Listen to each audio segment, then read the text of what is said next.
सुमन नमस्कार, बताइए क्या सवाल है आपका। मैडम, मेरा जो पोर्टफोलियो आपने भेजा था उसका थोड़ा रिव्यू कर देते हैं। बताइए आपका पोर्टफोलियो जो है हमारे पास मेंशन कर देती हूँ। SBI Nifty 250 small cap index fund 2000, Motilal Oswal mid cap 2000 है, पराग पारी flexi cap bank of India small cap में 2000, बंधन स्मॉल कैप में 2000 है। 2000 डिप्लॉय कर रहे हैं एसबीआई कॉन्ट्रा में, 1000 ईच है एसबीआई लार्ज मिड कैप और एचडीएफसी मिड कैप में। आप मुझे एक चीज़ बताइए सुमन जी, आपकी ये 14,000 पर मंथ की एसआईपी है, अभी आपके पोर्टफोलियो की वैल्यू कितनी है, गोल क्या है आपका?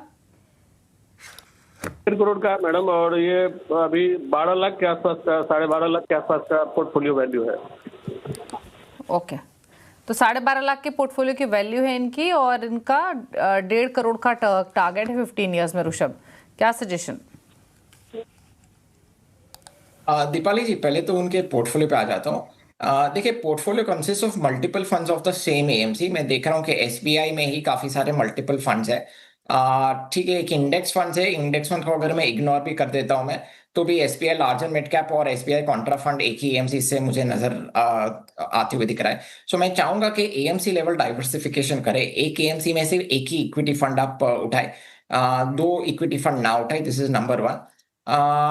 नंबर टू, देखिए ऑल्सो काफी सारे स्मॉल कैप फंड्स है। इंडेक्स फंड के अलावा भी बंधन का स्मॉल कैप फंड मुझे दिख रहा है। सो मैं चाहूंगा कि सिर्फ एक ही स्मॉल कैप फंड रखे, मल्टीपल स्मॉल कैप फंड्स की जरूरत नहीं है। Number three, HDFC mid cap fund बहुत अच्छा fund, is no doubt in it, but काफी जायंट फंड हो चुका है, काफी लार्ज फंड हो चुका है in terms of AUM.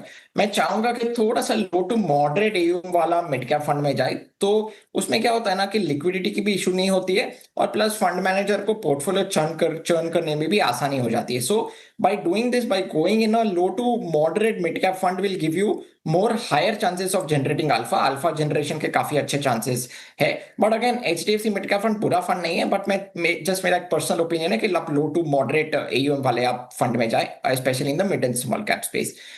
Recommended portfolio इस तरीके से दिख रहा है। पराग पर एक फ्लेक्सी कैप फंड जो कि उनका एग्जिस्टिंग फंड है वैसा का वैसा ही रखे। SBI Contra fund again existing fund जैसा है वैसा ही रखे। Motilal Oswal large and mid cap fund एक नया फंड में इंट्रोड्यूस करने जा रहा हूं मैं। ईडलवाइस का मिड कैप फंड ये भी एक नया फंड में इंट्रोड्यूस करने जा रहा हूं। सो एचडीएफसी मिड कैप फंड को स्विच करके आप ईडलवाइस का मिड कैप फंड में आप निवेश कर सकते हैं। और last but not the least, बंधन का स्मॉल कैप फंड जो कि आपका एग्जिस्टिंग ही फंड है जैसा है वैसा ही रखें। ये 5 फंड में आप 20% एलोकेशन ईच रखें। मेरे हिसाब से large cap, mid cap, small cap का भी अच्छे से डाइवर्सिफिकेशन हो रहा है, एएमसी लेवल भी अच्छा डाइवर्सिफिकेशन हो रहा है, और स्टाइल लेवल पे भी, सॉरी, मार्केट कैपिटलाइजेशन और स्टाइल लेवल पे भी अच्छा खासा डाइवर्सिफिकेशन हो रहा है। अभी मैं उनके लक्ष्य पे आ जाता हूँ। मैं अज्यूम कर रहा हूँ 12% compounding returns in equity for the next 15 years.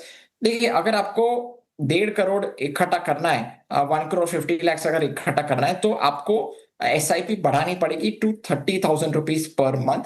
अगर आप वन शॉट में आप 30,000 रुपीज पर मंथ आप एसआईपी नहीं बढ़ा सकते हो, तो आप 20% का आप एनुअल एसआईपी टॉपअप भी करेंगे तो भी आप अपने लक्ष्य को अचीव कर पाएंगे। ओके, तो 1.5 करोड़ के लक्ष्य को हासिल करने के लिए 14,000 की जगह 30,000 की स्टेप आपको करनी पड़ेगी। 30,000 की इमीडिएट नहीं कर सकते तो हर साल 20% बढ़ाना पड़ेगा, तब आप अपने गोल को हासिल कर सकेंगे। फंड पर्सल आपको दी गई है पराग पारी flexi cap, SBI Contra, Motilal Oswal large mid cap, Edelweiss mid cap, बंधन स्मॉल कैप। सिर्फ यही फंड्स रखिए, बड़े पोर्टफोलियो रखने की जरूरत नहीं है। 5 से 6 फंड्स ही काफी होते हैं, हमेशा हमारे एक्सपर्ट्स इस शो के जरिए हमारे व्यूअर्स को बताते हैं। इसलिए इन्हीं 5 फंड्स को रखिए। कितना राशि किस फंड में डालना है, कितना परसेंटेज राशि, वो आपकी स्क्रीन पर है।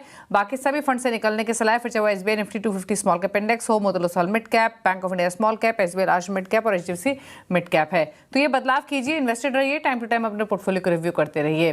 चलिए, सवाल तो इतने शामिल करेंगे, लेकिन आपकी तरफ से जो टॉप 4 फंड्स हैं ऋषभ, वो कौन से हैं? कौन से फंड्स पिक किए हैं आपने? दीपाली जी, मेरे टॉप 4 फंड्स डाइवर्सिफाइड फंड्स है जिन्हें मिड कैप और स्मॉल कैप में एक्सपोजर नहीं लेना है, मगर फिर भी एक superior risk adjusted returns equity markets में से चाहिए। तो नंबर 1 पराग पर एक फ्लेक्सी कैप फंड है।